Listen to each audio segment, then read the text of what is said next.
All right. Good afternoon to those of you on the East Coast. A good afternoon also to those of you on the West Coast. I'm your host, Brandon Troy, also co creator of Movers and Shakers Unlimited. And thanks so much for joining us wherever you are watching from. If you know, been keeping track of the promos, you know that we have a terrific show on tap for you guys, talking about anniversary of a film that was a part of my childhood, and I'm sure was a part of many of my fellow '90s kids' childhoods out there as well. None other than 1994's The Little Rascals. So let's dive in. I want to give just a quick introduction to the film, and then also to our guests as well. So let me do that now. Give me 1 second. All right. So, in talking about, hold on. All right. So, in talking about the film in question, uh, as I said, a part of many of our respective childhoods.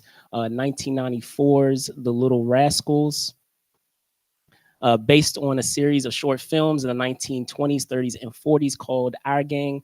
The 1994 film, released in August of that year of 94, follows the hijinks that ensues as the He-Man, a woman-hating club of Alfalfa, of his friends, attempt to sabotage his relationship with Darla. Directed by Penelope Spheris, the film stood as the film debut of many of the child actors featured, and saw a number of insane, of course, cameos and other recognizable faces. But with that out of the way, I want to dive into our guests who will be reflecting, on the film with us, which is hard to believe it is coming up on its 30th anniversary. The gentleman in question has had a career that has spanned more than 2 decades, whether it's been video games and cartoons, as well as feature films and projects such as Karina, Recess, The Shining, A Bug's Life, and even Hellraiser Bloodline. But that will not be the subject of today's conversation. Of course, we're going to be talking about the Little Rascals, and of course, his turn as in the 1994 film. It is my pleasure to welcome Courtland Mead. Let me bring him on now.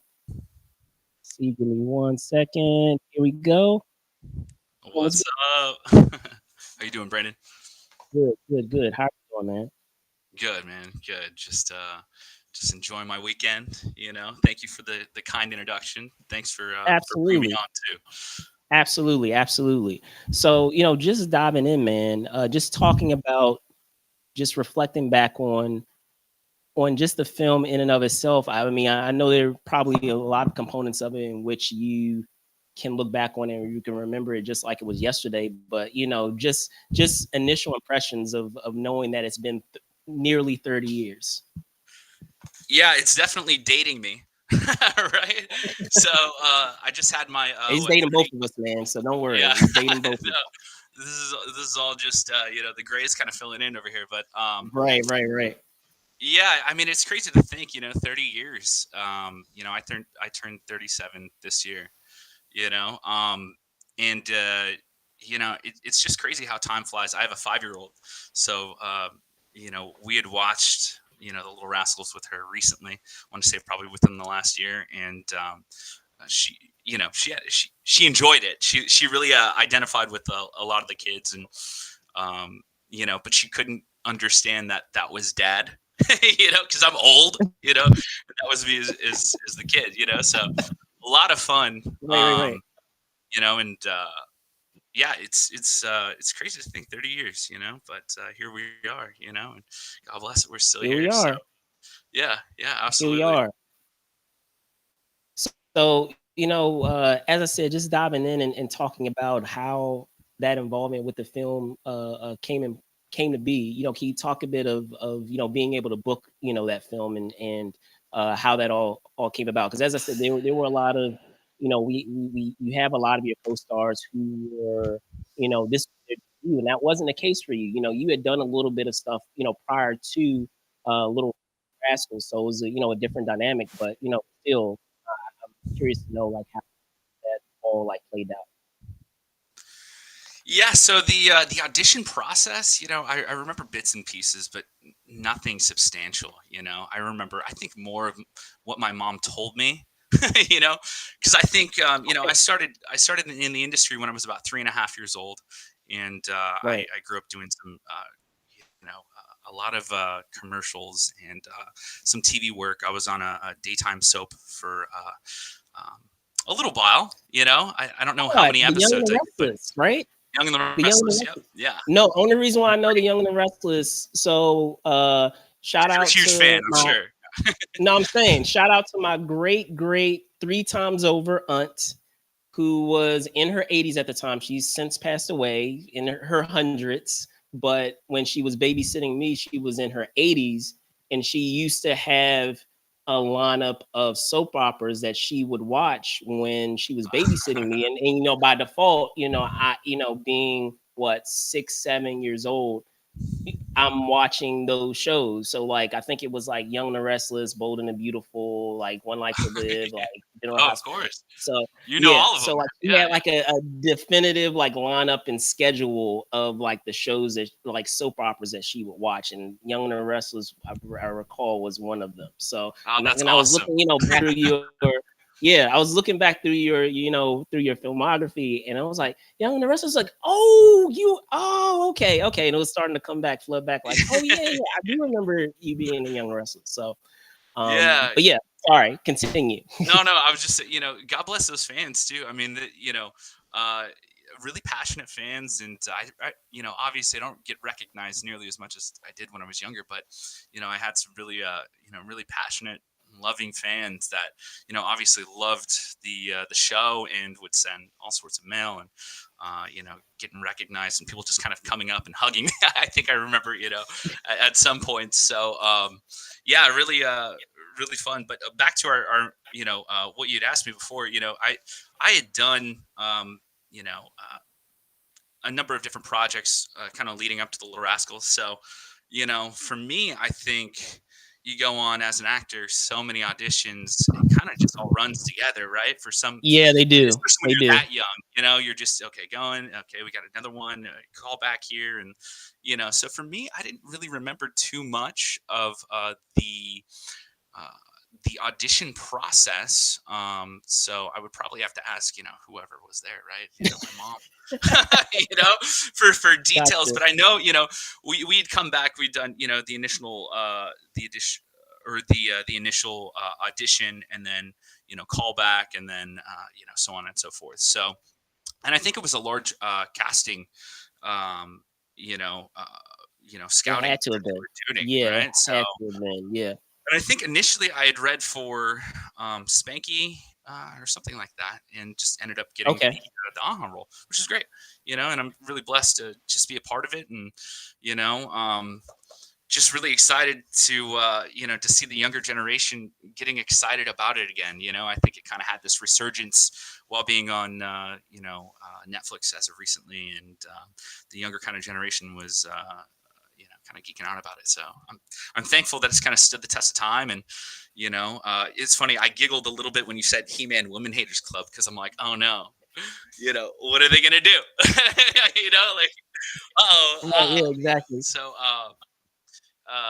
yeah, man, I'm really blessed and honored to be a part of it and watch it kind of grow for the younger generation, man.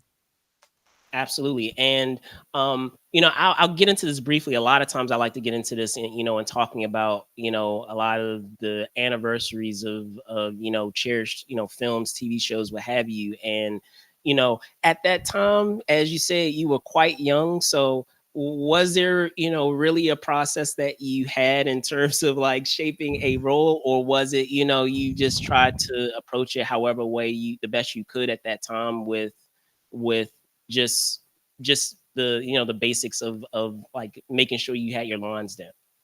Yeah, I think there, even as a young child, you still kind of have a process, So we would initially read the script, whatever that is, and or get it read to you, depending on Yeah, how old you yeah, are, right? right, right, And right. depending on what, my mom wasn't reading me the whole script of Hellraiser, right? So you kind of just, you're like, you show up on the set, you're like, oh. okay, I'm supposed to be scared, Right. so it depends, what age we're talking about. But I think at that age, I think I turned 7 on the set, or close to it. So I think I was 6 when I booked the project, and 7. So I kind of had a limited understanding, and she had showed me a couple clips, old VHS tapes of the original, Little Rascals, and what was it called? Anyways, so she showed me a couple of those. Our gang, yeah. Yes, our gang. Yes, exactly. And yeah, it was great. I think I really kind of just enjoyed it, and I understood, hey, this is going to be like a lighthearted kind of role, and this is going to be a fun one, And typically, as a younger actor, I mean, it's not every day that you get to work with a bunch of different kids your age, right? So for me, this was like, all Yeah. right, and not to say that I didn't It's enjoy like it, but camp. Yeah. obviously, as a kid, you're like, you're either bored on set, you're waiting for your shot, whatever that is. So Right. for Yeah. me to have friends, I mean, this was a golden opportunity. So yeah, the preparation process was pretty simple, and I like to say I got it pretty easy for the most part. Outside of the long speech at the end, it was just and a lot of those, you know, Yes, which we'll get into. I do want to dive into that too. But so yeah. that was an easier role to kind of prepare for. I would guess, and um, but yeah, it was a lot of fun, and fond memories looking back.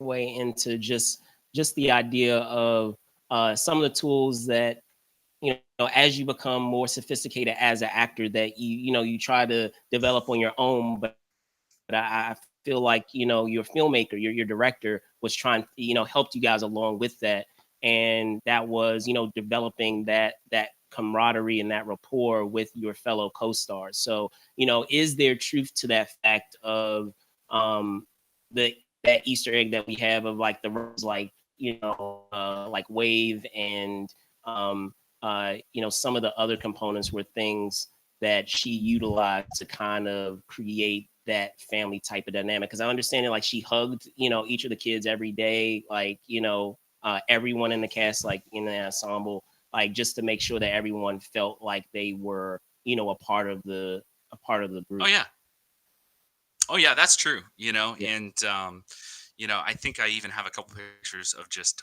hugging her off camera. You know what I'm saying? So there is some yeah, stuff, that we have pictures of, just kind of documented, of this just you know, um, you know, Penelope was great. The whole staff was extremely nice, and it's funny how many pictures that I have, physical pictures of us either hanging with, and I don't even know who, like the staff, and some of the grips and whatnot. And I think it was a fun, shoot to be a part of. And but yeah, absolutely. You get a lot of these kids together, it could be a tornado effect. So having that camaraderie, having meals, all together, and spending time with one another. I think they even took us to Universal Studios. I found an old picture, and a physical, okay.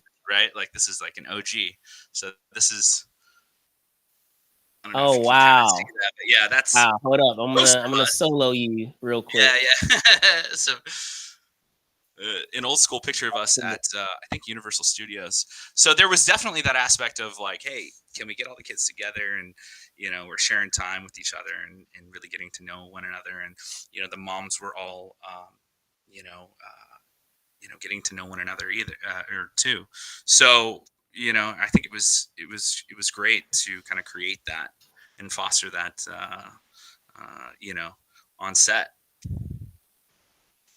Definitely, definitely, definitely. And, you know, I wanted to, be able to get into, the other, components of it, which is, there are some insane cameos that you have like in this film. And so, you know, I'm just curious, were there any, memorable memorable interactions with some of the folks that you had that cameoed, in that film, and things that perhaps like you still remember that you still taken with you, in those interactions that you had. Oh yeah, yeah. I think my mom tells this story where, uh, you know, I think it was Whoopi Goldberg had myself and Buckwheat on her, Yes. and she's holding us, right, and it's towards the end of the movie, where they're all there for, the little go-kart race, and she's like, this is my buckwheat and this is my Karima wheat. So kind of funny stuff like that. There was an article written in, I think it was like, I don't remember, TV Guide or something like that, and it was like, Courtland's trumped up, and apparently, like in the article, it read that, I was really excited to meet Donald Trump because he was the only one that had bodyguards, and apparently, I just thought that was so cool. So Wow. and yeah, even as a young child, I remember recognizing, Trump because he was in like one of my favorite movies. I think at that point it was like Home Alone 2 or something like that. And Yeah, it was Home um, Alone too. Yeah. yeah, Yeah. yeah. So, hey, I was just, I was really excited, and so that was kind of cool. Yeah, there's little things that stick out to me, and um, man, what else? Yeah, as I looked back through some of these old pictures, and as we were kind of talking, and prior, I was going through some of this old memorabilia that my mom's just kept for decades, and looking at some of this stuff, it brings back, a lot of great memories. Nostalgia for sure. Yeah, yeah. So, actually, I wanted to, be able to get into that because, just in, thinking of the impact of the film, you were talking a bit about it, yourself, of, being able to share, with your kid. And, it's funny, in doing this and being, making it, putting the word out that we were doing this conversation, it was, funny, the reactions that we got, where a lot of people were saying, similarly, like, oh yeah, I watched that when I was a kid, and am now sharing it with, my kids now. um what does that, feel like for you to have something that has, it's crazy to say, we're both at an age where we can say something that's generational, where it's Right. actually, moving from one generation to another. Like we could actually, say that. So, what what does that feel like for you? Because, like, I'm thinking of that time and that era, like even outside of the films itself, for those, and I know we have some, viewers out there that were born after the 90s, but I always feel like I'm an old person when I always, tell a lot of, Yeah. the folks that are like a decade behind us, of saying, yeah, once upon a time we had to go to video stores, and yeah, once upon a time, like, we didn't have, That was the Blu-rays best. and DVDs. We went to Yeah. Blockbuster and We went Arrows to Video Blockbuster. and all Yeah, these yeah, other. 100%. That was the Yeah. best part of it, right? And that Getting to pick was two that was movies. actually like a pastime, like going to the video store and getting a movie for that weekend. Like, Hmm. and I'll take it a step further, to really, give you an idea of, for those of you, idea of the impact of like VHS at that time. There were actually a lot of films too that I remember this vividly in elementary school, that even in my aftercare, they would have a tradition every Friday of showing like a kid's film to all the kids that were in aftercare. So like we actually made a tradition out of it, like every Friday, to do that. So Yeah. like I remember Little Rascals was one of them. I remember Homeward Bound was one of them. I remember Classic. Dennis the Menace, like the Flight of the Navigator. I can go down, down and down and down the list, down the rabbit hole. So 100%. it's really wild, but I'm sure it's kind of surreal for you too, to think back on it, like, wow, like I probably wasn't really thinking of it at the time as a kid, the impact that it would have, but now reflecting on it, I'm sure it's kind of crazy to think about. Yeah, 100%. I think, it's a testimony to the artistry of the film, the amazing, directing that Penelope did, and the writing, the cast, and everything that came together to make this such an enjoyable kids film. Like I said, I'm just blessed to be a part of it. It is kind of crazy to think that there are certain films out there that almost speak to a generation and that have kind of like a lasting effect. And to be a part of one of these films,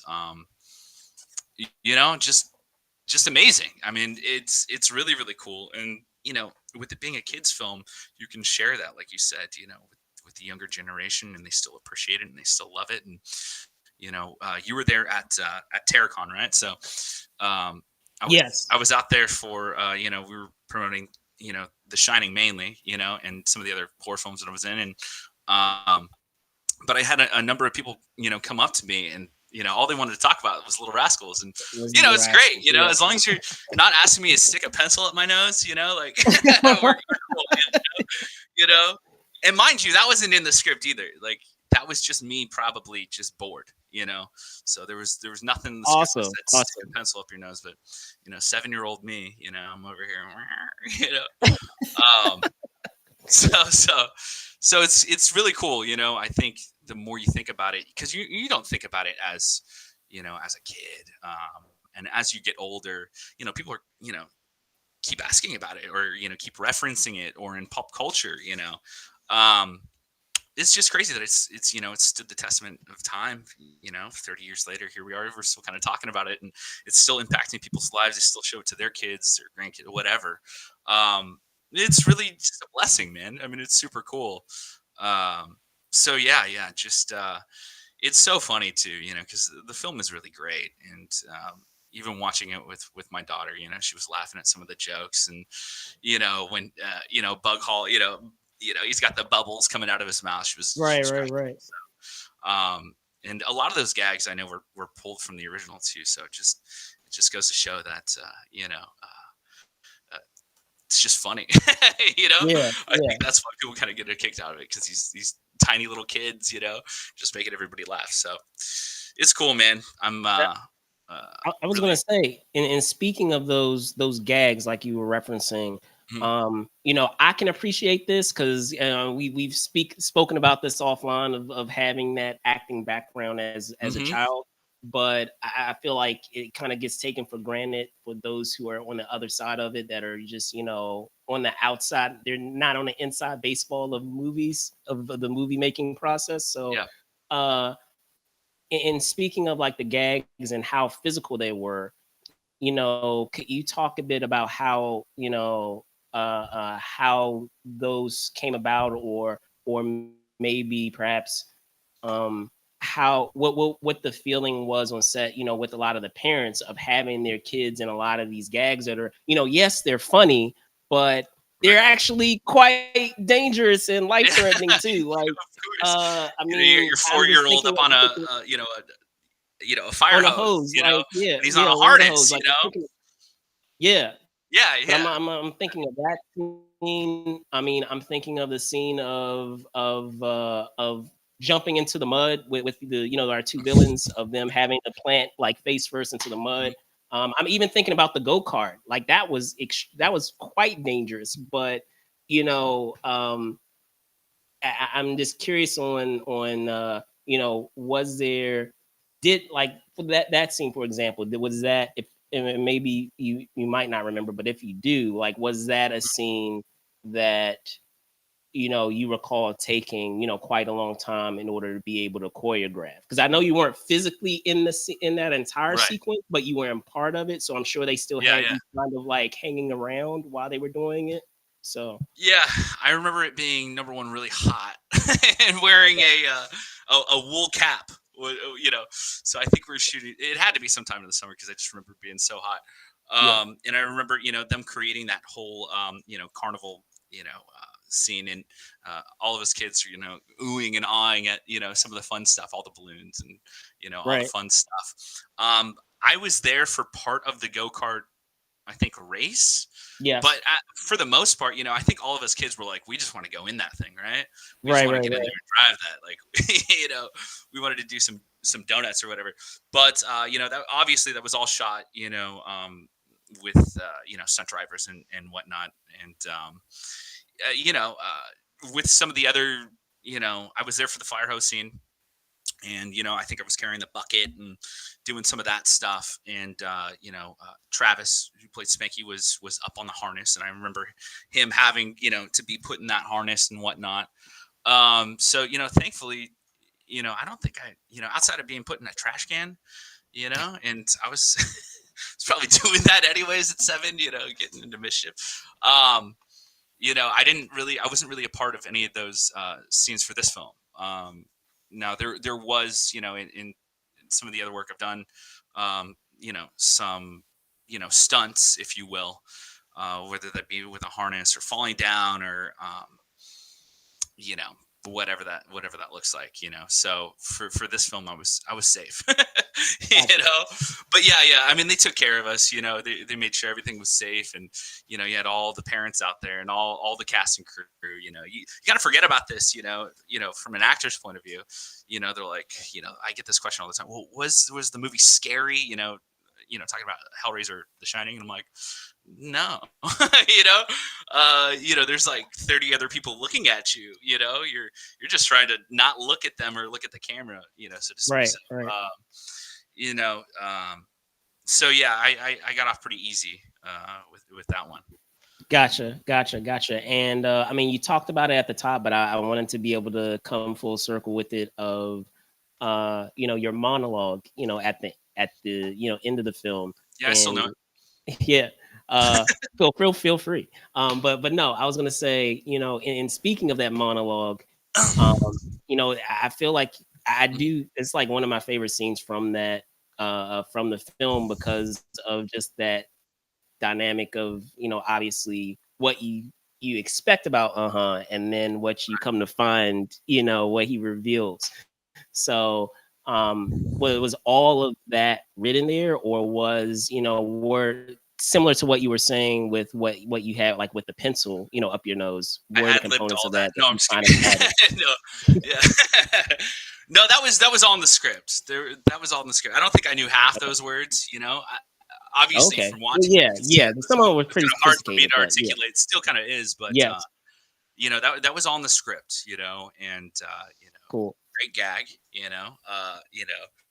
I think we've seen that, maybe a couple other times, but really funny. Actually, I've always had rather an extensive vocabulary, not to mention phenomenal grasp of grammar and a superlative command of syntax. I simply chose not to employ them.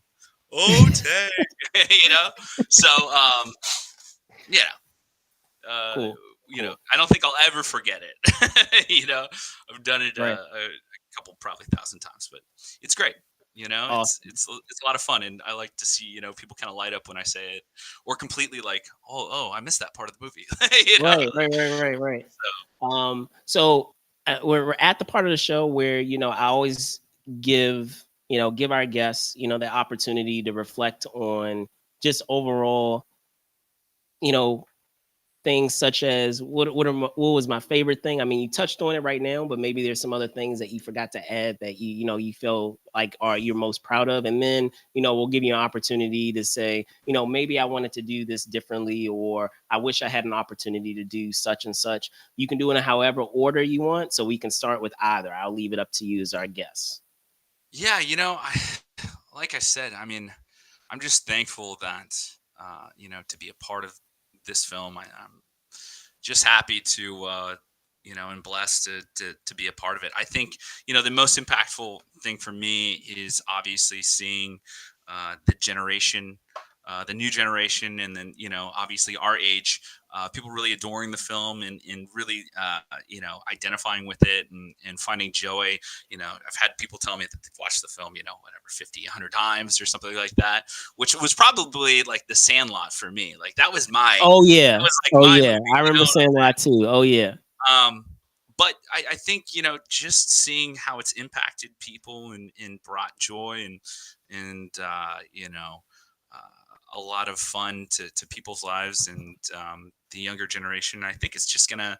I think it'll hold its own for years to come, and um, you know the fact that it's on streaming services like Netflix and stuff like that. It's cool because it allows other people to have the chance to watch it. and introduce it to their kids and whatnot. Obviously working with the whole cast, Travis, Bug, all of them, um, Zach, all of them. It was a tremendous honor for me, and like I said, it's not every day, that you get to work with, kids your own age and get to spend time and really have that connection, that bond there, and have a shared experience, So, I mean, that was great. The whole cast and crew, amazing. So I have a lot of fond memories looking back, unfortunately I was just 7. So, the limited amount of, memories, and I'm sure, as well, it's Yes. looking back on some of the stuff. But as I was looking back at, some of these pictures, it was kind of funny. I was pulling out some of these for you guys. Like this was, kind of behind the scenes. This is, if you can see that, Yeah, that's, we can see it. and I think that was craft service. I think we Oh, were craft eating service. That was like one of my and, favorite things with sets. But oh yes, yeah, yeah, as a kid, that's like one of your favorite things. oh, it's So it's it's great. You're like, this is all. Look at all yeah, all of the this spread. I can grab Well, all of it. if you look at this closely, we're all wearing these shirts, and it was to really kind of prevent us from getting food on our clothes. Oh, you sure, know sure. so Yeah, I yeah, it kind of jogged my. I'm like, oh, I remember that. And I found this little pog. you know just if you remember pogs. yeah. Oh man, wow. This is a throwback too. So Kids don't that's some of the understand. stuff that Kids we've do not saved. understand. Yeah, yeah. I wasn't cool enough to be a slammer, but here I am. And then I also found this one. This was kind of funny too. I showed you before, but you know, this is us being little rascals, bro. Like, Oh man, like, wow. so, yeah, some a lot of fun behind the scenes. Just a great experience. If there was anything that I could change, I mean, no, I don't think so. You know, um, you know, there. I don't really look at my life like that. Or maybe I know. In thinking of it another way, perhaps I was going to say perhaps something that you did have an opportunity to do and you really enjoyed, and maybe have an opportunity to do more of, or that you didn't that you weren't able to do that perhaps some other co-stars. I think you mentioned like the go kart thing, so I don't know. Maybe that was one. Actually Yeah, being doing being in those go listen, karts. I had the monkey on me for most of it, so I I That's had the least true. amount of That's lines, pretty cool. or That's pretty the cool. short, That's and then I had the cool. monkey. I mean, I was living pretty Yeah, pretty that's sweet, pretty cool. Um, Yeah, that's a pretty sweet deal. so listen, if they could put me in a go kart, I still love go karts. Me and you should we should do a an interview while we're go karting or something. I'll take you to K Oh, one for or sure. whatever For that's. sure, man. For sure, man. You're Got in it. here in San Diego. Here in San Diego in a couple months, so we'll There you go. maybe we need to set that We'll up. figure it out. Yeah, for sure. For sure, man. Yeah, So yeah. with that being said, man, I mean, I always leave this part, for I guess, talk about, oh, I have this coming and this coming and this coming. And I know like you don't do as much of that anymore. So like, what are you doing these days for those that are curious? What are you up to these days? Because I know you don't really you don't do as much of the acting stuff anymore. No, I pulled back from the industry during my teen years. I was kind of off and on. I did some voiceover work and Of some other course, stuff, but I really kind of pulled back. At that point, I had just been doing it for so long. And I think anybody can kind of relate that once you do you get something burnt for so long, out. you get a little burnt out. Yes. So I think for me, I wanted to go to a regular school. I wanted to kind of have more of a regular upbringing than this kind of, because I lived in Orange County and we would, drive to LA and back, so many days out of the week. And, and God bless it. I wouldn't change anything, but, I think for me, it was time. I was done. So, Yeah. I found my roles as a father and provider, and don't really have any ambitions or anything like that to go back into the industry. But obviously, doing some more of these, these shows, just like the Terracon that we did together. last year, in meeting and greeting fans and whatnot is really the most I'll be, kind of participating in this sort of world, if you will. Got Um, yeah. but yeah, listen, we leave all the doors open, and you know, you know, I think it's just going to be one of those things where you hate to say that you won't do it, but I think God is definitely kind of leading me onto a different track. So, just thankful, and like I said, blessed to be a part and to be a part of so many people's childhoods with these types of movies. So, yeah, man. Absolutely. Absolutely. So with that being said, can you tell folks where they can find you, man? Just on Instagram, pretty much. I mean, that's like the main handle. That's what I'm on the most. So yeah, you can find me on Instagram. You see it right there, right there. Um, and yeah, I mean, shoot me a DM if you have any questions. You want to learn more, anything about that. Just let me know. You know. All right, cool beans, cool beans. So again, I want to be able to thank our guest today, Courtland Mead, for hopping on and talking about this is crazy to say almost 30th anniversary of the Little Rascals. But I'm your host, Brandon Choi, also co-creator of Movers and Shakers Unlimited. You can find me, of course, at Brandon Choi ENT on X or Twitter or whatever you like to call it, folks. But also Brandon Choi ENT on Instagram. Thank you guys so much for watching. Be safe out there, and